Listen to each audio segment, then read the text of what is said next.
Texas Baseball Report with your host, Rip Griffin. And back. To the wall. And gone. 6-0 Houston. He's after the first one. It's over Presley. Altuve bare hands and throws. Big time in game one. Belongs to Houston. Hey, what's going on, guys? Thanks for tuning into this episode of the Texas Baseball Report. I'm your host, Rip Griffin. You can follow me on Twitter at RipGriffin3. So just a few nights ago, we did a live Twitter space talking about Houston Astros baseball, what they need to do to get better offensively, defensively, pitching, whatever it is, we talked about it. And it seemed to help because the Astros went out on Friday night and put up 11 runs on 14 hits against the Toronto Blue Jays, who are currently leading the American League East. So we touched on everything from pitching to whatever. But we did have a little technical difficulty, and I apologize that this episode is rather long, so I will let you know now. But without further ado, here is this first ever live Twitter space. All right, welcome to this very first, what do we call this, Twitter space. This is the first time I've ever done this. Hold on, Larry, let me get you to, let me figure this out real quick here. There we go. Hey, Rip, Okay, can you hear me? Hey, Larry, I can hear you. Can you hear me? Yep. All right. This is the first time I've ever done this Twitter space type thing. So this is pretty cool. We've got dual Astros Twitter spaces going on right now. Orange Fire and a couple others have a Twitter space going on too. So I hope that doesn't limit us too much. Right, and then of course you got the draft going on tonight, the NFL draft. Yeah. I didn't realize that was happening tonight. So, but anyways, I mean, hey, we'll see. Maybe we'll get some people to come join us, and we'll kind of talk about this Longhorn or not Longhorn. Longhorns are fixing to play tomorrow night. That's a good series right there. Are you ready for that Longhorn series? Hey, the Longhorns have been up and down this year. I'm not sure what to make of the Longhorn baseball team. You probably know better than I do. Well, ever since they, their pitcher went down, Tanner Witt, he kind of, that kind of was like the dagger that just, did numbers for the pitching rotation. So it's not only him, but it's kind of like a domino effect, right? Everybody's been pushed into a role that maybe they weren't really mentally ready for or something. I mean, that's kind of my take. I'm not even trying to claim I'm an expert, but that's what it feels like. Yeah.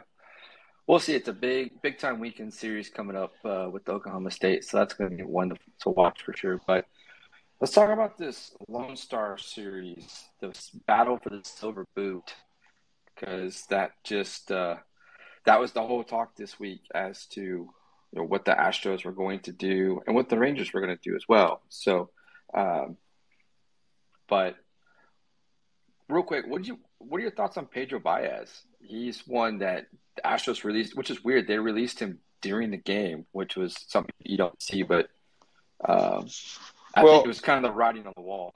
Well, unless I'm missing something, I want to be careful with our words, or because he got DFA'd, right?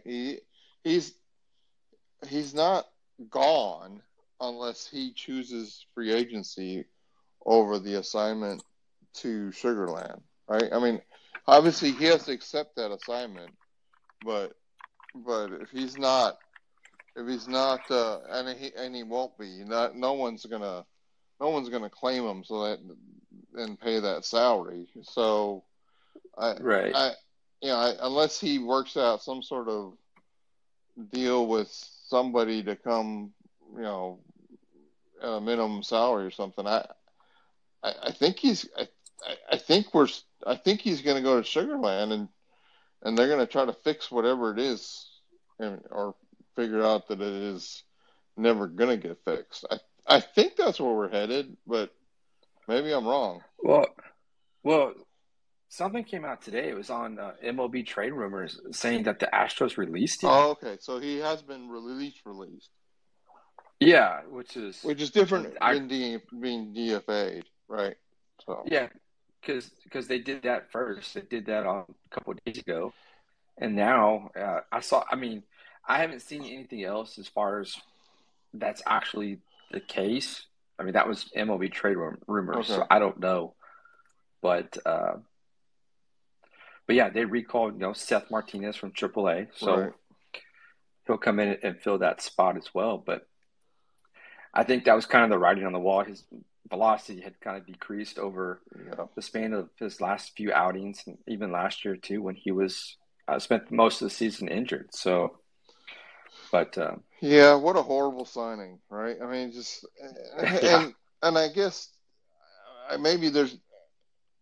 I don't remember, like, was his velocity down from the minute they signed him, or did he get injured last spring and then his velocity went down? I don't really remember exactly how that transpired, but at whatever point, like during the spring, his velocity was down, and that's like, oh well, this is a terrible deal because I mean, he's been a power pitcher, and if he yeah, doesn't have power, then it, I mean, he has to totally remake what kind of pitcher he is. So that wasn't likely to happen.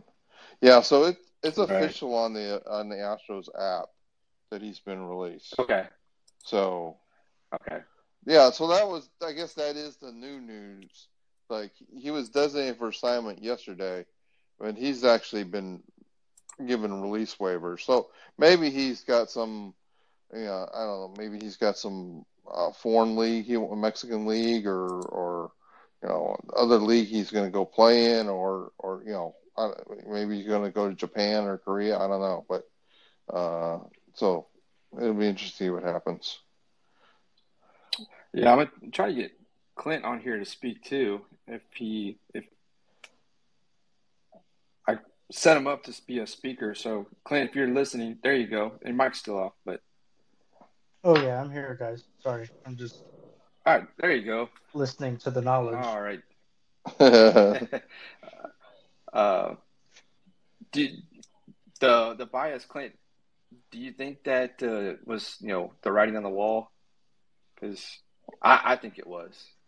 I mean, I think the writing on the wall was, it was there since, I guess the end of the season last year. He was a no-show, and Larry and I talked about it when we were reviewing these signings. It has never clicked since since the, I guess since it was inked. Right. So, I've always believed, for him, he was going to have to learn to pitch a complete opposite way than what he was used to doing when he was with the Dodgers. And it was clear to me that wasn't something that was eventually going to take for him. Yeah. So I think that there's a lot more upside in the in the farm system at AAA, and I think it's worth a gamble at this point because I just think the ceiling was hit with Baez. Yeah. Yeah. It was. He just never got healthy, and that was probably one of the factors that prevented him from actually making. I mean, he got some appearances, but he just never seemed to catch that fire that we were all hoping that he would. And I don't know, would this go down as maybe one of James Click's kind of bad signings to kind of kick off his GM career with the Astros? Because that was one of the very first signings that he did. Clint, where did that? Clint, remember we did like the worst signings? We were trying to figure out the worst. We were really working hard on that one. I guess the only benefit of the Baez was the contract in general. It wasn't an Odorizzi contract where the more he pitches, the better it gets for Odorizzi. So that's what Clint and I were debating which was worse, Odorizzi or Baez. I mean, there's the Twitter poll for you right there. Let's put on a Twitter poll. Right. Which was worse, Odorizzi or Baez? I think you have to say Baez because at least Odorizzi's given us some quality quality innings and quality starts. They're at a horrible price, but very few quality innings out of Odorizzi, but still some quality is that key word. I mean, if we go price tag per inning, I think it leans toward Baez being worse than Odorizzi. Yeah. Oh, wow! I told you were going to get salty Larry tonight. Now, good. I like it. I like it. That's keep it coming. I was fixing to ask when Salty Larry's was going to come out, but he's here in full force. So good. But yeah, well, that was just one of the things that happened today, just after this whole Twitter space. I put that out there. So, but let's jump into this Lone Star series, this battle for the silver boot, whatever you want to call it, because after the horrendous homestand, I think we can all agree, getting that first win at home to start the season and get the home season against the Angels, and then dropping a couple of duds to the Angels and then to the Blue Jays. They needed to get out. They need to get out and actually, face a team that, like the Rangers, that are struggling to get wins. Whatever you want to call it. I could be nice, or we can just, completely, annihilate the Rangers. But anyways, let's be real. The Rangers suck, and they're gonna suck until they get some pitching. I mean, that's the reality of it. And they've got a good offense, but their pitching sucks. And what's strange about the Lone Star series is we didn't really see how bad their pitching is, which is it's getting worrisome. Like the Astros bats are okay. So I want to be precise. The Astros bats are going through a period of time of like epic unluck, and yes, and you're seeing Kyle Tucker finally get to the other side, right? And you're getting Yordan Alvarez. Yordan Alvarez was like minus 100 and I don't remember, over 100 points below what he should have been as far as his WOBA. And Kyle Tucker was dang near 200 points below what he should have been from an expected stats standpoint from his WOBA. Now that's obviously over the last 3 or 4 games with Kyle Tucker, he's catching up rapidly, but that's where I've been salty is people saying Kyle Tucker sucked, and like, guys, are you watching every at bat for Kyle Tucker? Because he's hitting the ball very, very hard, and it's just like it's like a magnet to somebody's glove, right? And it's like I don't know. Like Kyle Tucker needs to fix his sling. Well, what do you want him to do that he's not doing? He's hitting the ball hard. He's hitting the ball at the right launch angle. Every single statistical metric would say that those the expected batting average for these hits, these contacts would be sky high. So what you want him to do something that's going to lead to worse results? I don't know. It's been a real problem for me to hear people say, well, he was doing really bad, or when is Kyle Tucker going to show up, and all these different things. Like Kyle Tucker has just been horrendously unlucky, and now it's like, oh, Kyle Tucker's gotten hot. Well, it's just that the balls are falling, or it's getting over the wall instead of just being out at the warning track. So, yeah. Yeah, it just seemed like not just Kyle Tucker, but it seemed like everybody was just getting unlucky. I mean, balls were hit hard. I mean, if you look at exit below, I mean, Yordan Alvarez is probably one of those. I mean, he was hitting the ball hard in that first home series of the season, and they just weren't falling in the holes, and that's what really just kind of got him into that slump. Right. And he's kind of still there. I know he hit that home run in the first game of of this Rangers series, but it just seemed like everybody. Yuli Gurriel. What are your thoughts on Yuli Gurriel? Because I know he's coming off the season where he won the batting champion title, and he came in the spring training. He was slimmer and he was a little bit more fit, and he's been struggling at the plate too. What do you got? What are your thoughts on him at this point in the season so far? You guys want to give your thoughts first, because you know me, I'll go on a rampage. So, Clint, what do you think? Clint.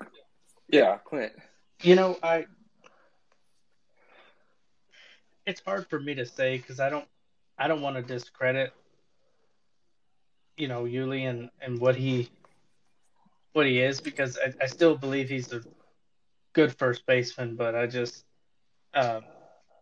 it may just be an issue of is Father Time actually caught up. I don't know what to make of that in a sense, but when you look at his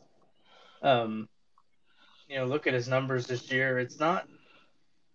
I guess it's not the worst in a sense. It's just I had the same concerns about Brantley. Yep. And obviously I've been wrong in that sense. As so far he's been he's been the professional hitter that he is, but I just worry that I guess what we're expecting out of Yuli, who's I think 38 now. Yeah, he's getting up there. Is just asking a lot of someone who's.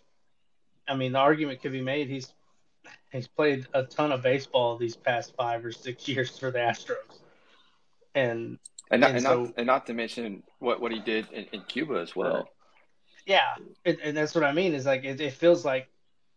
In all honesty, you think back on Yuli, it's like he feels like he's been around for a long time already, and that's not even counting the fact that he got here late. So, I want to believe that as a good baseball player that he is, he will eventually find himself again. But I just don't know if we can sit there and look at it as a power bat, as someone who's going to be able to deliver. I guess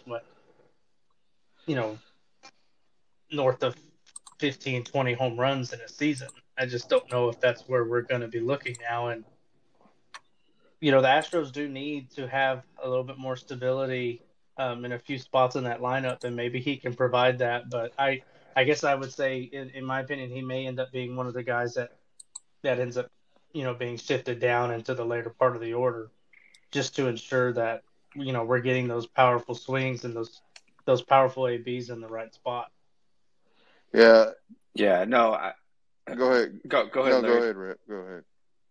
Well, I was just gonna, you kind of hit the nail right on the head as far as Father Time.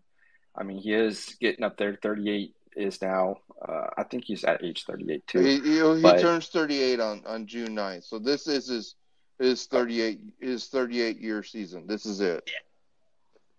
Okay. So, but yeah, I mean, to do what he did last season, bat over 300, and to be consistent, I mean, that takes a lot out of you, especially at that age. And, I can't help but wonder if maybe we saw J.J.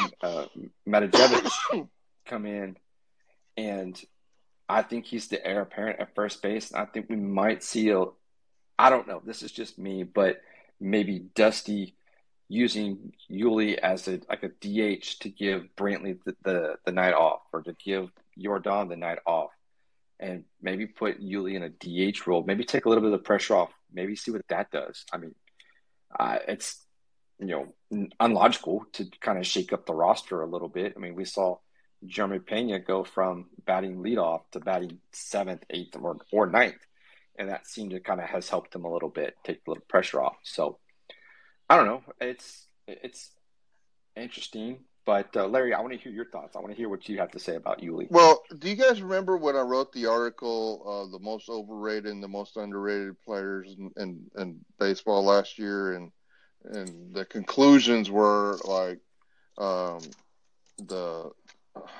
help me out, guys, the outfielder from the Dodgers that had such a Bellinger. Bellinger? Yeah, Bellinger was the number one on my list, underrated. And the metric I use, and this is something I referenced recently in another article, or in the article they're talking about what's wrong with the Astros batting, right, is the WOBA minus the expected WOBA, right? So what is their real WOBA and versus what's expected? And so right now, that's what I was referencing. Kyle Tucker was 4 days ago, was a minus 195 points. Right, it's like that's insane. It's not, nobody. That's not going to hold up. I mean, it's going to come together, and so Bellinger was number one on that list. So his WOBA was way below his actual performance. Was way below what one would expect his performance should have been based on the quality of hits he had, or quality of contact he had, which is launch angle and exit velocity and those sorts of things. So the warning included in that list was that Yuli Gurio was one of those, and I think he was number 7 on the list, of overrated. He had a WOBA of 363, and you guys probably know, but about the league average WOBA is about 315. And so Okay, I don't know what happened there, but we had just lost our feed there. So, yeah, that was weird. We were talking about Yuli Gurriel and his issues right now at the plate, and so hopefully I can get Larry and everybody back here. Here we go. Okay, Clint, can you hear me?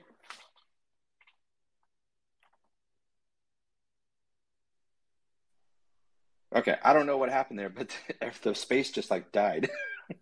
Yeah, I was just sitting here and all of a sudden it's silence, and I'm like, that's not normal. Yeah, hopefully Larry will come back here in just a second because I don't know what happened there. That was crazy. Yeah. So, yeah, first time doing this whole Twitter space thing. So it's something to get used to. Mm-hmm. But I mean, I know we were kind of talking about, Yuli there, and I was kind of hoping to hear what Larry had to say. Let me see if I can try to get him back as well. But I don't know. I was looking at his stats too, and I mean, right now he's batting 203. He's got in 16 games and 59 plate appearances right now. So I don't know what happened there. So, but I mean, I think Yuli will come around eventually. Yeah, I mean, I'm looking at it, and Larry will know a little bit more about that. But like, from a StatCast standpoint on Fangraphs, you're talking about, he's got a hard hit rate of 35%, but the barrel rate is at 0 right now, which I guess is, and could be a little indicative of the fact he's just not squaring the baseball up as much as he was last year. But he's hit the ball hard. He's had a max exit velo of 106. So,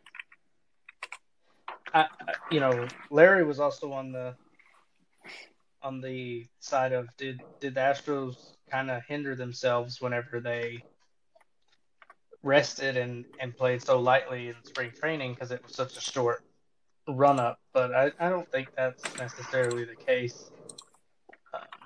I'm just kind of I'm a huge Yuli fan, so it's like, what do we do? But at the same time, we're just trying to be realistic with the expectations here. And I know Larry was talking about that with someone, and I was like, that sounds like something that we definitely need to discuss because, and I think that plays into the order in general of the whole lineup and as well because.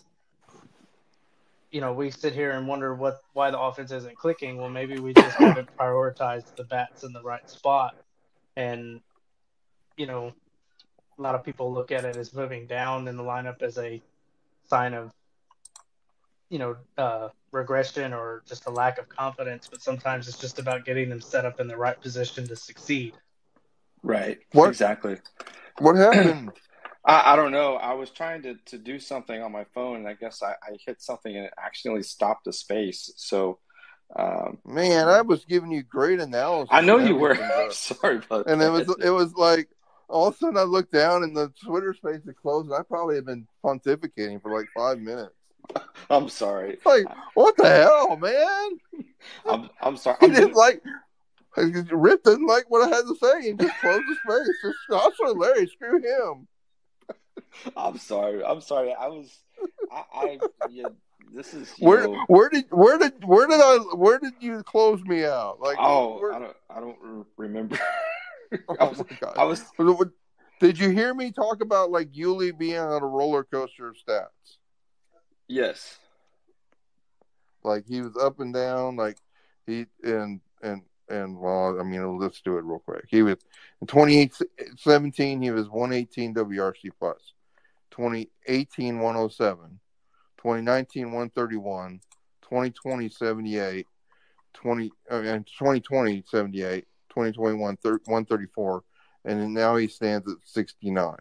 Right, so up and down, up, down, up, down, up, down. Right, and so I don't know that that's all. I mean, there's been several players that kind of go through that cycle, and what's really happening is that his BABIP is kind of like his BABIP was 235 in 2020, which is unsustainably low. I will submit to you that if we had a 162 game season, he wouldn't have had that low of BABIP.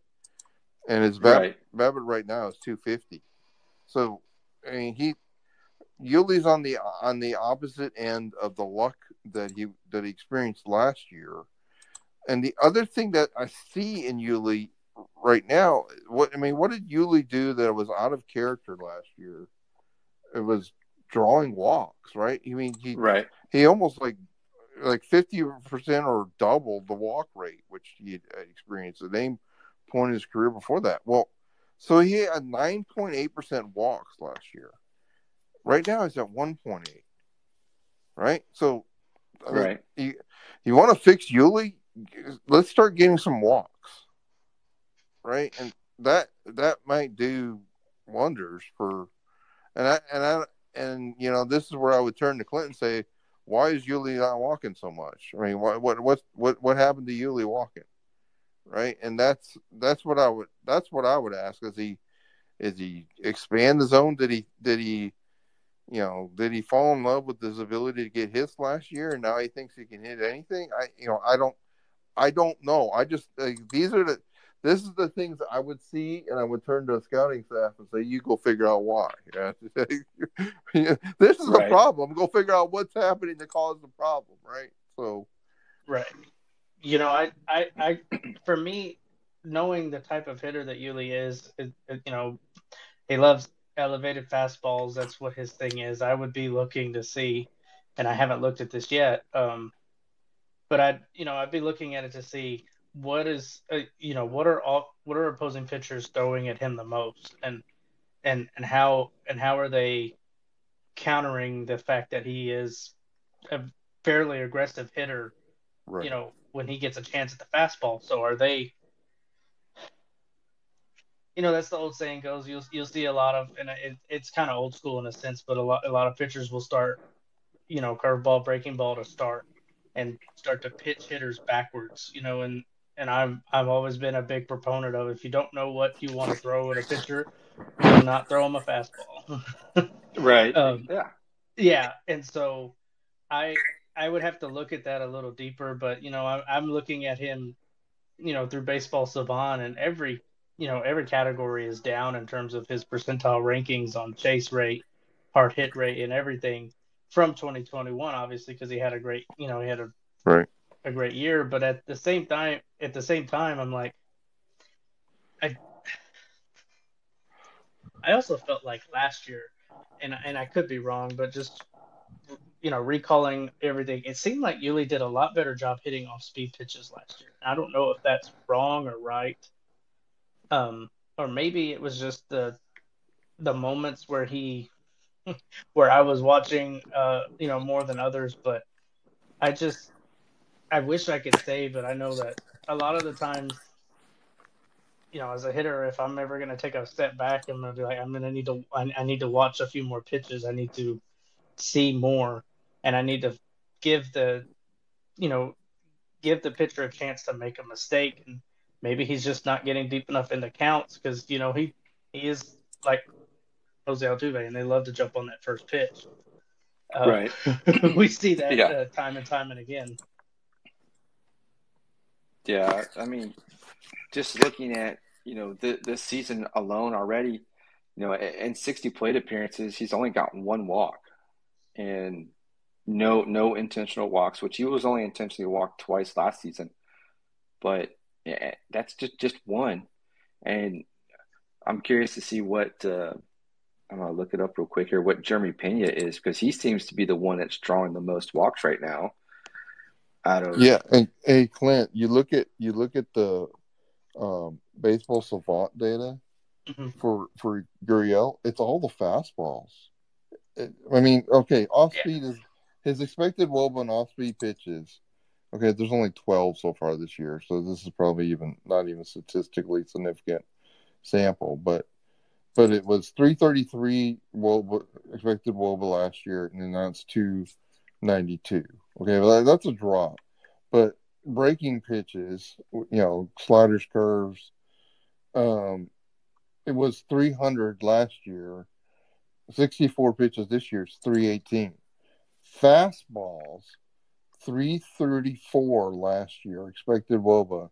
This year, 244. It's all in the fastball. Now, your point of it, maybe they're throwing high fastballs at him. You know, that maybe you got to go deeper into that, because I'm doing it by pitch groups. Maybe we got to look at the details of the pitches and see, you know, which pitches is it. Right. The four seam fastball. It's all in the four seam fastball. It's from 307 last year to 161. That's sinker from 350 to 220. So that's where it is. right.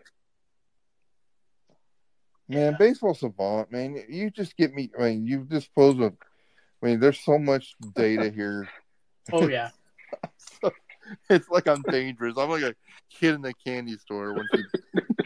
And the other thing about Yuli, and I know it's kind of funny because he's one of the few guys that has a very interesting swing in the sense that he's very much on his front foot. Right.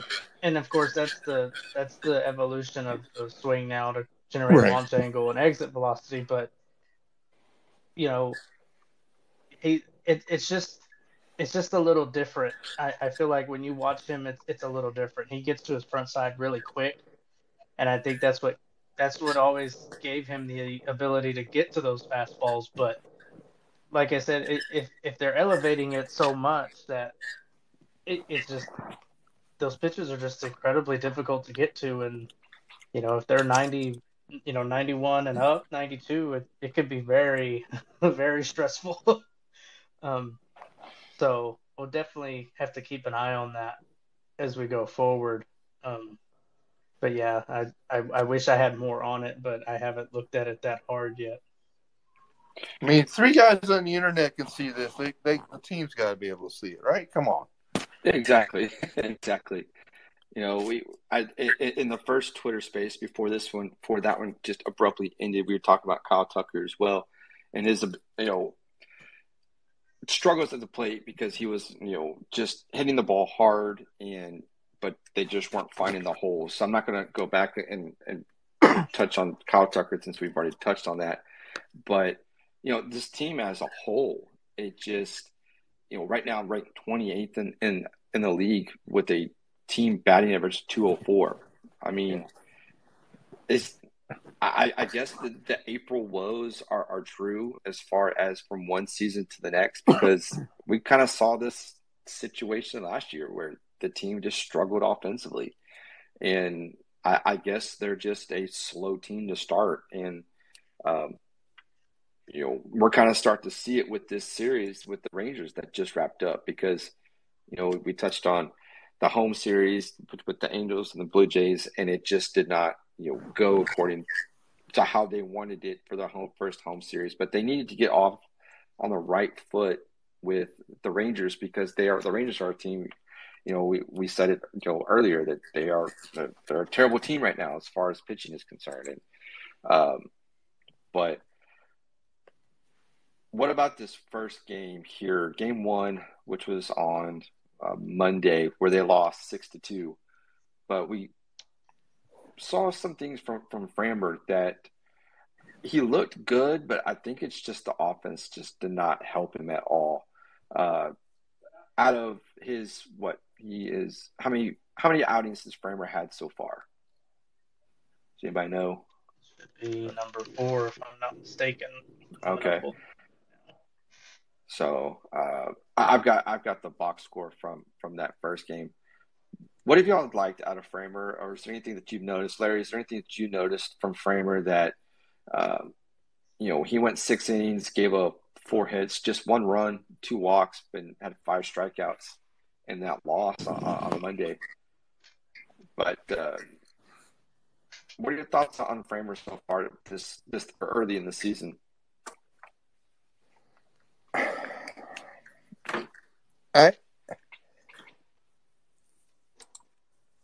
So with Framber, I think he's going to be just fine.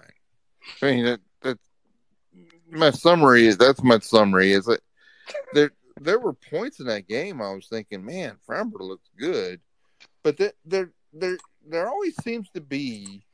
I think Clint. I think we talked about this. Like there seems to be the moment where Framber needs. You almost watch it and say, here's where Carlos Correa would have run into the pitcher mound and screamed at him. Right. And we don't have Carlos Correa to come in and scream at him in Spanish anymore, right? So, and I don't know if Maldonado's going to start doing it. I don't know if Bregman's going to do it. I mean, I think I saw Bregman coming in and kind of griping at him. It's like, Robert, no one can hit your pitches. Just throw. Just don't walk anybody. Just make them hit because they can't hit, and you're going to get. He's got Framber Valdez has got a negative 6.4 launch angle right now. Right? They're gonna hit it in the ground, Framber, and we'll get it. Okay, just like don't even. I think Correa would scream at him if he walked somebody. That's just like don't walk somebody. Even if you give him a home run, I don't care. I just don't want you to walk somebody. And I think that's the key is he's gonna be fine, and it's just a matter of getting him to the point where he just believe. I think that Framber Valdez's biggest issue is believing in himself, and yeah, that's all.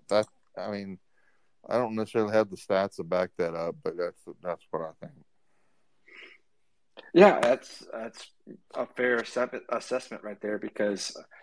He came in opening day and was absolutely lights out against the Angels there in Anaheim. And, it's been one of those. I mean, he's gotten deep into – I don't want to say deep into innings because right now he's got about 20 innings in 4 games that he started. So – he's getting quality starts. I think that's the key right now for this, even with this rotation, just in general, is quality starts and hopefully, consistency, being able to, go out every 5 days or 6 days now. I kind of want to touch on your thoughts here in just a second with the roster fixing to come down to 26. But, Framber is, I think he's the, he's the ace of the staff. I mean, Justin Verlander has been, Justin Verlander has been awesome this season so far. But, we're going to see more and more Framber take that ace role, at least I think, in, this season and also into next season as well. But I thought he looked good. It was unfortunate that the Astros couldn't get get the offense going again, as it was still stagnant from that hangover from the home series. But game two is probably the game I want to get to the most, because we had Jake Odorizzi on the mound after going 2/3 of an inning in his last start. I mean, I don't know about you, but I was holding my breath when that first pitch. I mean, we talked about, worst signings, and Pedro Baez was, leading the poll right now, unofficially. But, Jake Odorizzi is kind of under there as the possible worst signing as well. And looked good in game 2 against the Rangers. But where's your confidence level if you go from 1 to 100? Where's the confidence level with Jake Odorizzi after one good quality start, I should say? Well, okay. Jake Odorizzi's start. Oh, I hate it when I'm about to do what I'm about to do. Salty Larry. It really, it was like 10 feet away from a disaster, because there were balls caught at the wall or in the warning track that honestly at home would have been home runs. And part of what Jake Odorizzi, I tweeted, like, Jake Odorizzi really did good in Marlington. Maybe the Rangers should trade for him, right? And that's salty, Larry, but it's also like it's true. I think Jake Odorizzi probably would be a maybe even above average pitcher if he was pitching in that ballpark every day or every start or half of the starts. The problem is he pitches half his start. I mean, this is what I had a problem with Jake Odorizzi from the very big start, was like, Jake Odorizzi is going to be horrible in Minute Maid Park, because it's just unless you're Justin Verlander and you can strike people out at the rate Justin Verlander does, it's not a place for fly ball pitchers.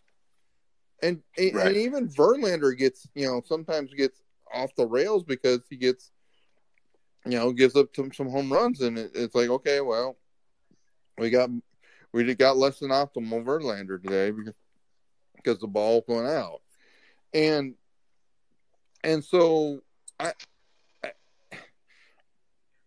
we all kind of, this is where I kind of worry about myself sometimes, because I know that I'm about to say things that people are like, what the hell are you talking about, Larry? That was a great start. Well, no, not really, because don't you remember all the balls that were caught at the wall or were almost on going out? That's what, because when you talk about holding your breath, that's when I was really holding my breath. Like, oh crap, that's a home run. Well, no, we caught it on the warning track. Okay, well that's out at Minute Maid Park, and so that's what I took from that start. Is like, okay, we got away with it because he was pitching in Texas, basically. Yeah, Clint, what are your thoughts on Odorizzi so far after how many starts has he had? Let's see. I'm looking at it. And 4 starts right now.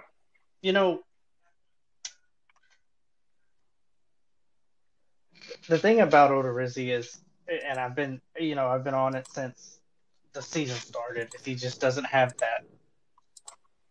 I mean, I guess for the exception of maybe the start the other day, but he doesn't have the strikeout pitch, in my opinion. He doesn't have something that's just going to generate a lot of, chase and generate the hitters chasing a lot. But I felt like whenever I was watching him, he was elevating the fastball a little bit more, and that may have just played into the fact that the ballpark he was in. But for someone like him who is so fastball, I guess, oriented in a sense, and Larry, you can correct me if I'm wrong, I just know that that's what he likes to pump in there most of the time. I'm going to pull that up on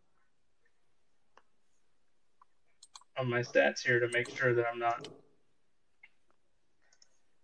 coming out of left field with that. But you have to live up in the zone, and then like Larry said, Minute Maid Park is not made for people to live up in the zone. It's just not the way it works, because it just generates a lot of fly balls, and obviously with the Crawford boxes and everything else, that's how it plays out. My confidence probably went from a 0 to a 0.25 ish. I don't know. Yeah, Clint's been down on Odorizzi more than I have. So I just don't see the. I understand it, and maybe that's just because of the way it went down a year or so ago. Whenever we signed him, I just didn't. I never saw the upside of bringing a guy like him in, based on what he brought to the table. I mean, he's got a low 90s fastball. He didn't really have that swing and miss chasing pitch. I know he was good for the Twins, for a little while, but I guess my standards were just a little high. Like, come on, we gotta be able to bring something a little better. But even with the Twins, I'm looking back. 2018, 2019, he had a 290 BABIP, he had a 302 BABIP, and then obviously here with the Astros, it hasn't been any better. So what has changed? And I think, case in point, ballpark number one, but just number two, I just don't think he has that. I think the ceiling has been met years ago, and we're kind of stuck with the investment that we made financially into him, and now we're just going to see him eat innings and make a lot more money towards his 2023 player option. Yeah, that's $8 million the Astros are paying him this year. That's a lot of change for a guy that has been so inconsistent, even from 2021. I mean, of course, he was he was injured, and he was down in Sugarland for quite a while. Then got bumped to the bullpen when the postseason started. But still, I mean, that's quite a bit of money that the Astros are spending, on a guy that's just, not being very consistent right now. So, but do you know, Rip? Are you aware that he's already? You know that he has a player option for next year, right? Right. And that started at $6.5 million. But he's been such a great pitcher so far this year, and those 4 starts that his player option now is all the way up to 12.5 million already. Wow. And there's a good chance that he's going to exercise it because probably no other team is going to want to pick him up if he elects to go free agency. So there's a chance we could have him for next season as well. This is why I was advocating, like, can we please dump this before there's another start that costs us $2 million? Because like those 4 inning starts that were like 4 innings and 4 runs, 4.1 innings and 4 runs. I mean, let me be clear. The 2/3 inning start, that didn't cost us any money. Thank God. Right. It was so bad. It was so bad that even that. But the first two starts that were 4 inning starts, 4.1 and 4.2, 4 1/3 and 4 2/3. Those each cost us $2 million next year. Because his option was set up for if he got 4 innings and a start, the option went up $2 million. Now, the good news is it's not going up any further, but now he's at 12.5 million, or the Astros can get out of it the option, but have to pay him 6.25. Wow. So have it to get rid of him, or 12.5 to have the honor of having him pitch for you. Player option. And you can't necessarily put him in the bullpen because that's a really expensive bullpen arm now. Yeah. So, wow. I don't know what the answer is with Odorizzi. The answer with Odorizzi is like get better. I mean, that's Yeah. Well, I mean, I guess the answer is pitch in big ballparks. Like save them for the big cavernous ballparks. Yeah. And then you might get like some really good starts. Because Arlington is not a park that's given up a lot of home runs, and so I just maybe that's just the. I think if he doesn't give up the home runs, he can be a competitive pitcher. Yeah, So, I really think so too. Yeah. I mean, I just look at it. He leans on the fastball so much, almost 64% of the time, and it's just kind of. I always am a little wary of that, but I mean, you can look back also. I think he had that. Really, I think it was the last start right against the Angels. He was throwing more sliders at that time, and it didn't go any better. So I'm not sure. I'm not sure we should have high expectations for him, or even mid expectations for him. But I'm being overly critical. I guess I don't have much room to criticize, but at the same time, I'm just kind of like, just finding a way to get him in the best spots is the thing. It's just obviously we're just kind of working through this, the Lance McCullers injury and what we're going to be able to do. I get either at the deadline or afterwards with the progress that he makes, and we'll see what comes of that and how it's going to impact Odorizzi moving forward. I mean, Yeah, he would pitch great in Tampa. Yeah. Because that ballpark doesn't give up home runs. So that's like an ideal place, or Tiger Stadium. That would, those would be ideal places for him to go. Yeah, I mean, I really think the Astros at some point are gonna, if he continues to have a good outing one day, a bad outing the next day, and kind of just peaks and valleys, that the Astros at some point are just going to get that up and just either trade him. I don't think a whole lot as far as using him as a trade piece, but it'll be something they could get maybe some decent prospects back. But I don't think anybody's gonna. Joking about the Rangers. I mean, the Rangers maybe the Rangers would take them. Yeah, but I don't think they're getting anything for them. No, I mean, it's like, okay, well, we'll take them, but you got to pay half the salary. Well, we're going to pay half the salary anyway, right? To get rid of them. So, yeah.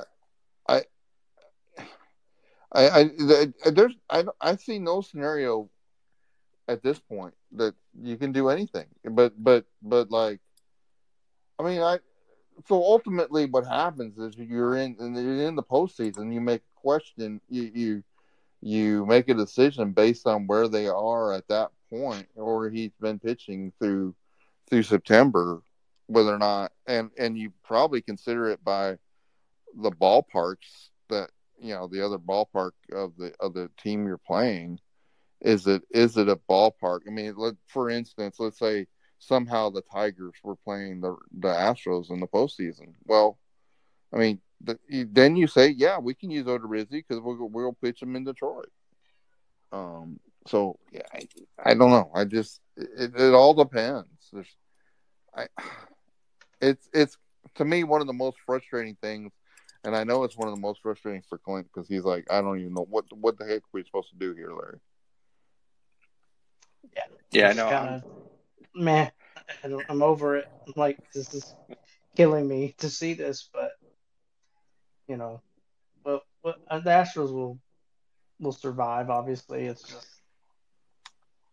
not fun sometimes.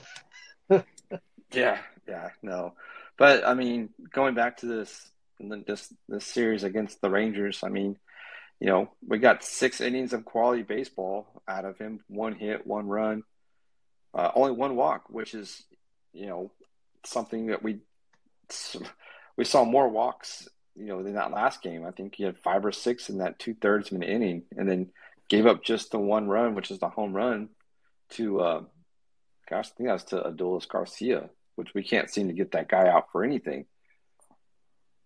But yeah, I am complaining about a game that was clearly like one of the best games he's pitched, right? But, exactly. But still, that's just one of the things, we don't know what his next start's going to be next week. I think that's back at home. It's either against the Mariners or the Tigers. I haven't looked too much at their schedule yet to see. I think it's the Mariners first, then they play the Tigers. But anyways, quality start from Odorizzi. Hopefully he can be a little bit more consistent going forward. But Astros won game 2 of the series to finally get back into the win column, 5-1, which is great because offense kind of came alive in this game here. So, but game 3, it was Christian Javier who got his first start of the season. What are your thoughts on his first outing of the season as a starter? Now we've seen him come out of the bullpen, but made his first start, and I've been an advocate for that. He actually needs to be in the rotation over Odorizzi. What do you guys think about that? Clint, what do you say? Well, I'm going to take a little bit more of an abstract approach to this. I think this kind of hits on the. I think we kind of saw it today with Verlander because there was a point in that game where Verlander seemed a little gassed, and so I guess it opens the question. I know that they've been tinkering with the 6-man rotation for, I guess it's been considered that this is what they're going to do. So is this going to be their way of implementing that and seeing how it goes? Obviously, I'm in much more favor of having Javier in the rotation over Odorizzi. Any other basic scenario, but I could definitely see the Astros leaning that way just due to the fact that the wear and tear on these guys through the course of a season is something the Astros are very much going to be conscientious of because time and again we've seen it in the playoffs where these guys just start to have a little bit of they just start to lose that touch and that feel that they had 100 innings before they get into that start. So maybe this is mitigating the innings counts, being able to get these guys more rest in between and stuff like that. But Javier's always had electric stuff. I've always loved the fastball. It's alive. His arm's alive. It's all just kind of, it's all kind of there. It's just from him, I just feel like being so young, it's just, some of it's just reps and learning how to, develop that strikeout pitch, that slider to go with it. So, but I wouldn't bet on Odorizzi getting replaced until I would say halfway through the season, at least, once we get a clear indication on McCullers, like, obviously, like I said before, and then, maybe they make a decision to bring someone like Hunter Brown up or somewhat, but it all depends. I feel like it's up in the air, but Larry will probably be able to either, probably prove me wrong or something about the whole 6-man thing and what they're looking at achieving with that. Well, I think the reason for the 6-man rotation right now is all the games that we have in a row, right? So, yeah. I was advocating that they ought to get Verlander, and I think he made a reference to that he would pitch every 5th or 6th day. And I always kind of said, well, let's start the season with the 5-man rotation and just tell Justin you're pitching every 6th day because there's enough off days in the start, and that will delay other, Justin, just get in the routine of pitching every 6 days, and because you're going to do that throughout this entire season. and we have off days, then we'll have a 5-man rotation. If we don't have off days, we'll slide Javier into the rotation, or like you mentioned, Hunter Brown eventually into the rotation. And so I always thought this would be the strategy. We'll hit this point. We have 33 games in 34 days. They would be in a 6-man rotation. That I actually think that helps Odorizzi too. By the way, I have to go find his career stats on 5 days rest versus 4 days rest, but I think it helps him, gives him a little bit, maybe a tick on velocity, and so I just think this is the way to get what they were going to do, and so having Javier. But I think the problem with this, Rip, and I think you're leading us to this point in the conversation. It's all fine and good while we have 28 players on the roster. We have to cut down to 26, and at that point, it's officially 13 pitchers only. Right. That becomes a little problematic when you're saying, okay, but we have 13 pitchers, but we have 6 of them are starters. That puts a load on your bullpen. Yeah. We had a couple of requests real quick here. Casey, what are your thoughts on the Javier, the roster, or whatever other thoughts you've got on the Astros so far? What's going on, Larry and everyone? JSU, bro. I'll just give my thoughts on this series. I thought overall it was good to get out of there with the win, obviously, like the series win. Montero's looked surprisingly good, really good, giving up only 1 run so far. But the walks is really like the problem with this team. Like they walk way too many batters, and they did that last year. And that like the walks will kill you. They haven't hurt us too bad yet, but like Abreu walking a lot of people, Montero he's limited his walks, but I think Maton's walked a couple people as well. So they just got to clean that up a little bit, in my opinion. And Abreu, I don't know, man. I'm still not sure how I feel about Abreu. He throws 100, of course, but I mean, like you can see it. Like even like today, his command is iffy. Like he doesn't really know where it's going all the time. So that's a problem for me. And he also walks people. Like the walks can we cannot stand for walks. And we cannot stand for Dusty putting out a pitcher after letting the pitcher he brings in start a new inning. Like I don't know why he does that. I don't know if they're like I don't know why he does that. I'm not a fan of that. But it was good. Like Kyle Tucker, man. Like me and Larry have been saying, like if you were talking shit about Kyle Tucker, bro, you need to pump the brakes, because if you look at his WOBA and all that stuff, like his exit velos and all that stuff, and even if you just watch him, like if you just watch, like you can see, like wow, he is just really unlucky because he smokes the ball, bro. Like he absolutely smokes it, and you just gotta wait and be patient. And the base hits and the homers will come, and we've seen that now. So I don't have a concern with Kyle Tucker. Altuve looks like he's going to be just fine. He's going to be coming back soon. Hopefully, he can give us offense a little bit of an extra boost. McCormick has been playing pretty well, surprisingly. I wasn't really you just don't know yet. Like they haven't been playing with the Astros for that long, so you still don't even know like what they're really capable of and what type of player they actually are. But I mean, dude, I like the way that Chaz swings the bat, bro. Like he swings hard and he hits the ball hard, dude. And him and that Oppo bomb the other day, that was really good to see. The defense, I guess, is I didn't get to watch. I'm not able to watch every game, so it's tough for me. But I know Jordan, I guess, threw someone out. But I mean, I wouldn't be expecting stuff like that often, because like Jordan is just not the best left fielder. Let's just be completely honest, and neither is Brantley. I guess I'd rather have Jordan playing left, I guess, than Brantley. I don't even know, but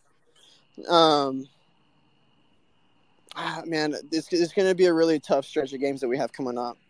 Like this is going to be really tough. This is really going to prove what this team's really capable of, and I hope they can just take advantage of it. Take this confidence and swagger that we got coming from winning this series in Texas, and I mean that Toronto team's really scary. That's going to be they're going to be battling the Yankees for that one spot, I think, all year. So, I don't know, man. We'll see. It's still too early to tell really what's going, where this team is actually at. Like it's just way too early to tell. But I wouldn't say we're in a terrible spot. And I saw Passan, I think, the other day talk about how Ohtani's heating up and Trout is back and I guess that Tyler Wade kid. I'm like, bro, give me a fucking break. Like, come on, like that. I think the Astros are still the best team in the American League until proven otherwise. And we're gonna see it because we play these teams so much, like the Angels and the Mariners, them being in our division. So we're gonna find out here pretty quick where we're at. I like that we're playing Toronto. That we can. I mean, it's just a really tough lineup, dude. If you can get through Toronto, you're gonna have success. So. That's where I'm at right now, and I like Javier too. I've always liked Javier. I think he's a good arm to have. You can start him as a starter if you need to, or he's fine coming out of the bullpen as well. So, yeah. Yeah, a lot of good points there. And it's only April, so definitely no reason to hit the panic button yet. But we got another someone else that wants to come in. He's got some comments. See, LJ, can you hear me? How to get in? Hello? Yeah, hello. Hey, LJ. What's going on, Larry? How you doing, man? What's up, Chase? Casey, man. What's going on, y'all? How y'all feeling, Astros fam? How you doing, man? Doing good. Man, y'all already know how I'm feeling today. You know what today was, right? Y'all know today was Javier Day, right? Y'all know I've been waiting for this day, right? Hey, Larry, you know I've been waiting for this day, man. You know I have, man. Hey, man, this man pitched tremendous today, in my opinion. I didn't get to see all of it today. I really didn't get to see all of it, but what I did get to see was he was using his fastballs on both sides of the plate. Not only that, he was kind of out of control for a while, you know what I'm saying? But the fact that he was using his fastball, I believe he did use his slider, like I believe 34. I don't know if it's 34% of the time. I have to go back and look at the numbers though. But hey, he did a wonderful job in my opinion. Hey, I want to ask y'all though. This Montero, what's his name? Rafael Montero. Montero, is he a starter? Was he a starter like overseas, like in Puerto Rico or something like that? Was he a starter? That's a good question. That I don't know. I know he works primarily out of the bullpen, and he's been a reliever for, I know he was last year with Seattle. So he started games in 2017, but since then he hasn't started. Okay, so that was he was with the Mets. He went 5-11. Yeah. Okay. Hold on real quick. Can you hear me? Okay. Yep. Okay. Yeah, we hear. No, I was just wondering because I knew he would start his stuff. I had seen some of his games online, overseas and whatnot. I had seen some video of him or whatnot, and I knew he kind of looked familiar or whatnot. But just to get him, they do well. So LJ, just let me jump in for just a second. He was starting until 2017, but then something must have happened in spring training in 2018. He ended up getting Tommy John in March of 2018, And ever since he came back from that, he's been a relief pitcher. So maybe they figured something out. Well, like he's just not built to be major league starter, right? And so it's bullpen for him. It seems like I think he has possibly potential stuff to be a starter. One. But if he already injured, I don't want to risk him. That'd be a bit too much to ask from him.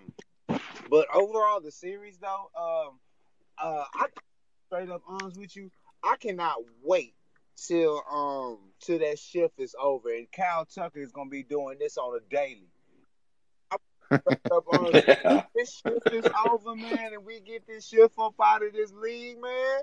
Hey, we got a triple crown hitter, man. I'm gonna be straight up honest with y'all, man.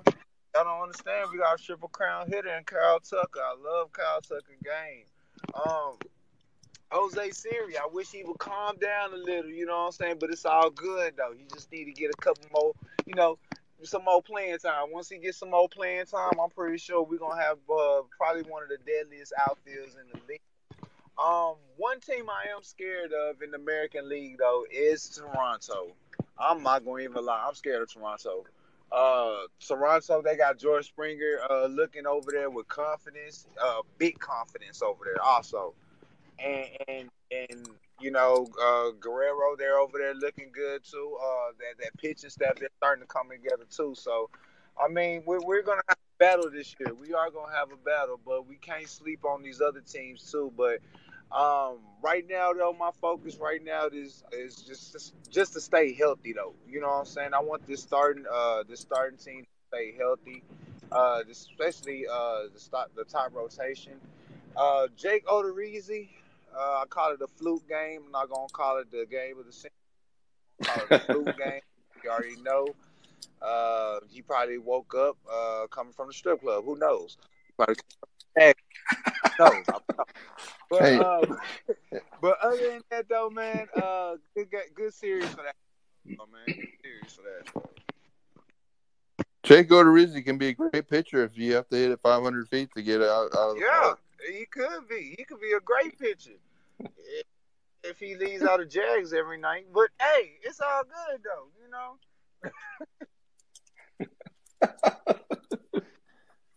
Larry, I was thinking about it. LJ brought up a good comment about the shift, and it makes you. I guess I always. Yeah. How different will the league look in a year or two when the shift is gone? And I guess how many of these guys will actually start to, push for these, like a triple crown, and I wonder how many guys have probably missed out on 3,000 hits. It's different measurements, because of the shift and kind of looking at the whole evolution of the game. And the truth of the matter is Major League Baseball, unfortunately, and I know it's not all about hitting, but it's kind of like football now. It's all about scoring touchdowns and big plays. Well, it's kind of why the baseballs are all screwed up, is they need a little more offense to get people to be a little more entertained. Yeah, exactly. Yeah, Casey, Clint, I wonder, like, do y'all remember, like, there's some teams that have decided that they only really are shifting against left-handed hitters, and they've decided that doing heavy shifts against right-handed hitters isn't as advantageous. And I think that's just because you pull the first baseman too far off the bag and those sorts of things, and so I think Kyle Tucker and Yordan Alvarez are going to be two of the biggest beneficiaries of the shift going away. Absolutely. Oh yeah. And it's just because they both are so pull heavy and also hit rockets, all over that left side of the infield or the right side of the infield. So you have one less man over there.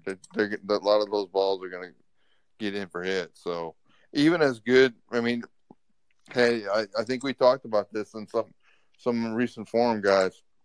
Yeah, now's the time. Yeah, before there's no shift. You better sign Tucker and Alvarez to the long-term deals because you don't want to go through a full season of no shift defense on them because they're both going to hit 350 Yep. and tear up the league. We talked about that, and it's, Yeah. sorry to interrupt you, Larry, but it's crazy because like we have an opportunity. Like, don't get me wrong. Like, I've been saying it the whole 2 years. James Click is riding Jeff Luhnow coattail. He's just don't know what to do with it. You know what I'm saying? I've been saying it, for the past 2 years or whatnot. But the fact is, like, we already given up Springer, Correa, and I was huge. I was livid when we gave up Correa. I wasn't really that mad when we gave up, George Springer, but I was livid when we gave up Correa because Correa isn't just a positional player to me. He's the lead part of that organization. And when you see Framber Valdez, when you see Framber struggling on the mound, Garcia struggling on the mound, hell, sometimes even Lance, Carlos was there. Hey, pick your head up. Let's go. Let's get up there. Yeah. And right now, I'm gonna be honest with you. Who is gonna be that leader? I've been asking who's gonna be that leader to step up. I know we want to say Altuve, but Altuve is a quiet leader. He does it on the field. Berkman, he does it on the field. My opinion, I would want Yuli to step up with him being an older veteran, possibly being his last year here. You know what I'm saying? I would want him to step up in that role. Molly, I would want Molly to step up in that role. You know what I'm saying? One of those two guys, someone that's going to look up. Someone that they look up to. And I don't see that, and I feel like that's going to be hurtful towards them later on during the year, especially when those times are on the Yankee Stadium, Red Sox Stadium. You know what I'm saying? Fenway Park. You know what I'm saying? We going to those type of atmospheres. We need that leader to come calm one of our pitchers down during that. We don't have that. No, exactly. I don't know. It's going to be one of those. I don't know who the leader would be, who would step up to that role that Correa left, but somebody's going to have to do it soon because like we kind of talked a little bit about it just a little while ago with Framber. Framber doesn't have anybody to come get in his face and bring him back in check. Right. Maybe Martin Maldonado, maybe as the catcher, he would be the guy that would be, I would think, needs to step up to be that vocal leader. He would step up to that because he fight. If you so-called fought so hard to keep Carlos here, how about you step in Carlos' place? You step in Carlos' role. I don't expect for you to do it at the plate. I don't expect for you to do it at the plate. You hit 153, if that. So I don't expect for you to do that, but I expect for you to do it on the defensive end. I expect for you to do it in the locker room because that's where we need it at the most. I don't depend on an 18-year-old, 21-year-old kid in Pena to take that position right now. He's now learning the big leagues. He's just now getting his chance to see some of these big league stadiums.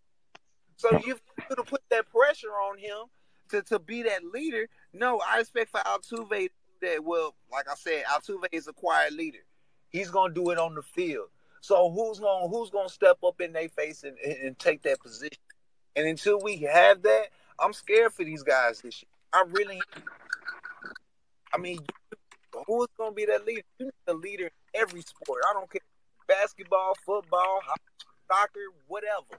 You need that leader in your locker room, and have that. Yeah, LJ, completely agree. I think you're spot on. I think it's a long season, and these guys are going to have to, do a lot of the, gut check to themselves and kind of bring themselves in check, and they need somebody just to kind of get in their face a little bit. Everybody needs that every now and then to kind of, bring you back down to reality. And we'll see what happens. We'll see. Maybe Martin Maldonado can be that guy. Like you said, I don't think Jeremy Pena is going to be that one. Not right now. I mean, because he's still rookie. He's still too young. He can do it quietly, like he's been doing at the plate, but one of the veterans needs to step up, and I think it's going to have to be Martin Maldonado. So, and I'm not worried I wouldn't be as worried as much, you know what I'm saying? Because I know we do have that leader on team. I know we do have that leader. I'm not worried as much. But what I am worried that they won't step into that role soon enough. And when they do try to step into it, it'll be too late. You know what I'm saying? I want someone to grasp that position right now, because I don't want them to feel head high on a team that's on the bottom of the division. That's just like, man, if it was the Rockets, it's like playing the G League. You know what I'm saying? So I don't want them to hang their head high on this little series. Yeah, this is a good little start, but we got a whole bunch of games coming up, especially in this road trip. That we need. I mean, not road trip, but homestand and road trip also. But these last 13, 14 games, hey, look, we need to see what's going on, because we're setting our roster then. I think, if I'm not mistaken, the spring training people there, the spring trainers that was actually put on, the extra people that was put on our team, they leave. Yep. Yeah, I think Rip, you wanted to talk about that, right? So Sunday, they gotta cut down to 26 on Sunday. So, and it has to be pitchers. I mean, it doesn't have to be pitchers, but for the Astros it does, because you have to have 13 position players and 13 pitchers on Sunday. Right. So the Astros have 15 pitchers right now. So who's out? Jake got to be one of them, right? I don't think so. I don't think so either. I think they got to ride with Jake. They got to ride with Jake through this 34-day stretch. I mean, guys, Clint probably hates Jake Odorizzi more than I do, but he's the president of the hate club, and I'm the vice president. Okay. Yeah, there's no choice. Can y'all hear me? Okay. Yeah. Yeah, there's really no option with the way this is going that Jake Odorizzi is the one that, I guess, is sent packing. I'm assuming that. I mean, I don't want to make any assumption who's going to be, but I'm very certain that it won't be Jake Odorizzi. So it basically comes down. I mean, guys, it comes down to two of four guys. Well, I mean, okay, so let's just take it step by step. None of the starters are leaving. So Verlander, Urquidy, Garcia, Valdez, Odorizzi, and Javier, they're all staying. They're not getting sent to the minors. Neres, Montero, Stanek, Taylor, and Maton. All five of those guys aren't leaving. No. Is everybody with me, right? Yep. Okay. So now we got four guys, and two of them have to leave. The two of them have to go to the minors or AAA. Blanco, Martinez, Abreu, and Muchinski. Now, with Abreu, he's out of options. Abreu still is listed as having one option.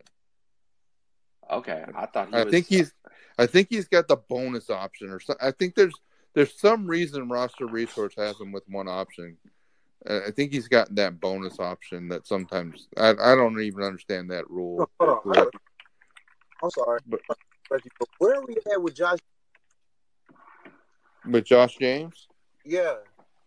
Well, so if you bring Josh James up, three of those guys got to go down, right? So I don't disagree with you. Like, so Okay, let's just work through those four. I think Mushinski stays because I think they want the lefty. And I think it becomes more important if the bullpen is shorter that you have to have the lefty option. So you would send Blake Taylor down. No, I think you have to keep both lefties. So you're going to keep both of them. Okay. Well, good, because I think they need you've got Taylor, but they need another left-handed pitcher. Okay. So, all right, I'm with you now.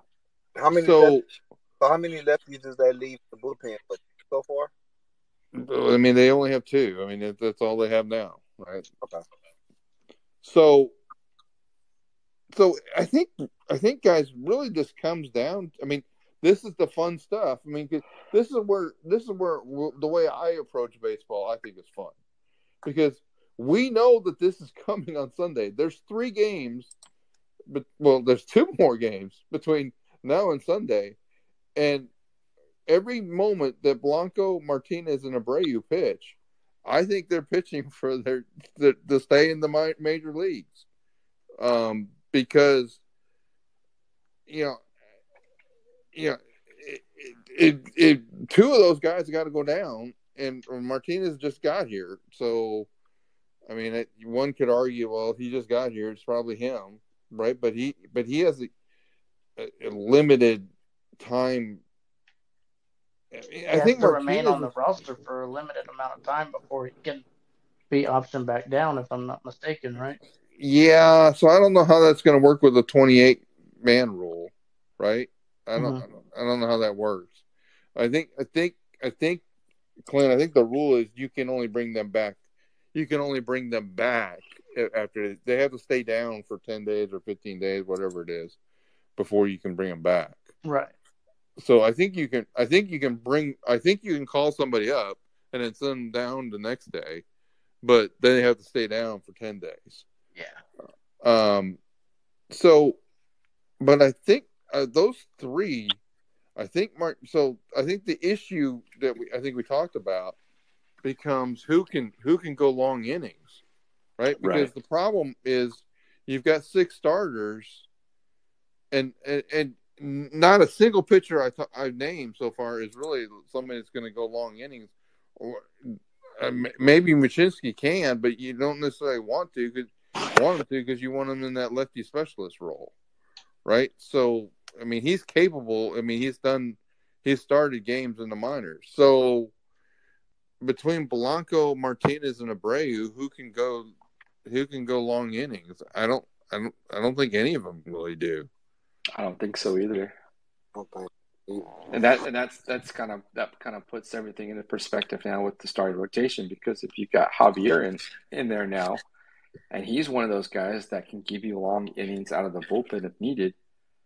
So that's another, what are the Astros going to do? Because if they stay with this 6-man rotation like they're planning on doing, at least until they get this 33 out of 34 games done, 33 games in 34 days done. There we go. Javier's going to have to be in the bullpen. I mean, have to be in the rotation. So, yeah, it's going to be a lot of, shuffling around and figuring out who can handle it, because, I mean, each game is different. One starter can go 8 innings like Verlander, or one starter can go 2/3 of an inning like Odorizzi did. So I think the reality is, I think the way to think about this really is like, Larry, 2 of those, it doesn't matter. 2 of those 3 are going down, or 2 of the 4, Mushinski included.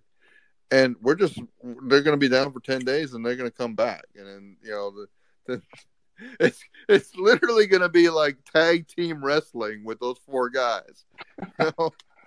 You get used up, like you're the sacrificial lamb that has to pitch 2 or 3 innings tonight.